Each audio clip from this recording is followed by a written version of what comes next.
Welcome back to my channel. For today's video, ang gagawin naman natin ay isang 2-in-1 homemade recipe. Wherein this is requested by Miss Kiwi Juice.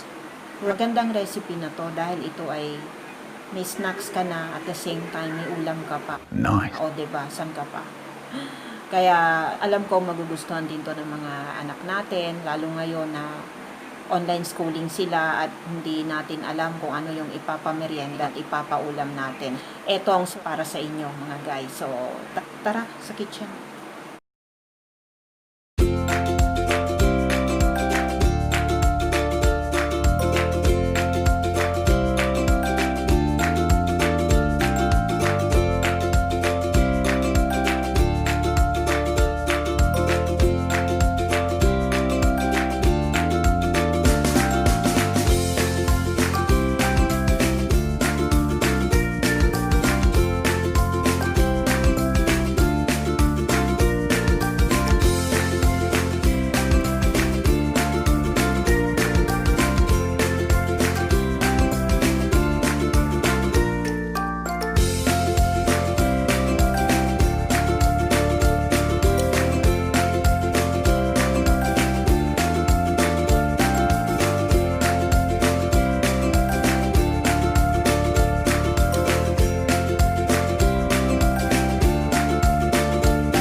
kain tayo. Tikman natin. Ano ba unahin ko?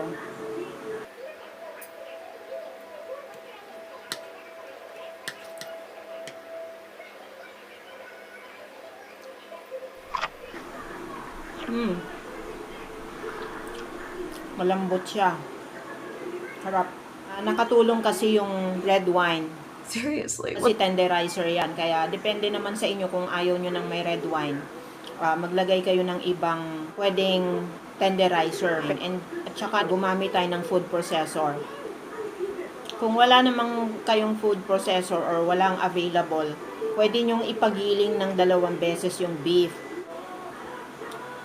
Tikman naman natin tong hamburger.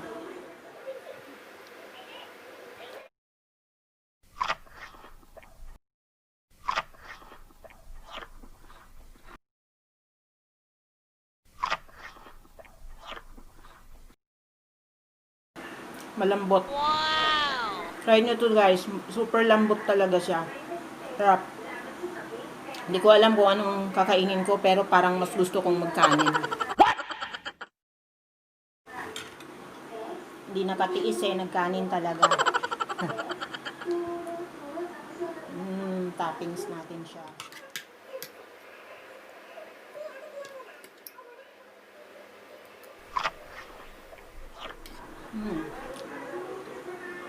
Malinamnam pati yung sauce natin. Kung ayaw nyo naman na i-crispy fry siya, pwede naman i-pan grill. Huwag nyong lagyan ng breadcrumbs, pwede rin. So, maraming pwedeng gawin dun sa patties. So, Miss Pewy Juice, request granted ha. Try mo to. I'm sure magugustuhan mo. So guys, kain muna tayo. A few moments later. So ayan guys, isa na namang masarap na homemade recipe ang niluto natin today. Para dun sa mga bago pa lang na nakapanood ng video, please like, comment, and subscribe to my channel para ma-notify kayo sa mga susunod pang mga videos. At kung meron kayong request, lutuin natin as long as kaya kong lutuin, gagawin natin. And doon sa mga gustong itry ang recipe na to, ang complete ingredients ay nasa description box. So, paki-check na lang guys. So, that's all. Thank you. Bye-bye. God bless.